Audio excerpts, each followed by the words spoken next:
কারা এই ইয়াজুজ ও মাজুজ এবং কোথায় থেকে তারা বের হয়ে আসবে?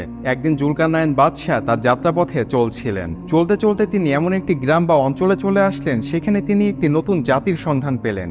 সেখান করা মানুষগুলো জুলকারনাইন বাদশাকে দেখে বললেন, হে জুলকারনাইন, আমাদের এখানে ইয়াজুজ ও মাজুজ এই দুই জাতি অশান্তি সৃষ্টি করছে। তারা এখানে এসে লুটপাট করে, মারামারি করে। আপনি কিছু একটি করুন।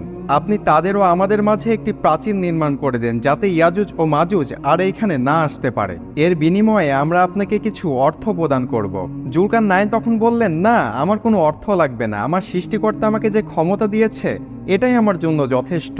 তখন জুলকারনাইন দুই পাহাড়ের মাঝখানে গিয়ে লোহা ও গলিত তামার মিশ্রণে একটি মজবুত প্রাচীর নির্মাণ করে দিল। এরপর ইয়াজুজ ও মাজুজ সেই প্রাচীরটি আর ভাঙতে পারল না। তখন সেই গ্রামের মানুষগুলো অনেক খুশি হয়ে গেল। তখন জুলকারনাইন বললেন, যখন কিয়ামত নিকটবর্তী হবে তখন ইয়াজুজ ও মাজুজ এই প্রাচীরটি ভেঙে ফেলবে।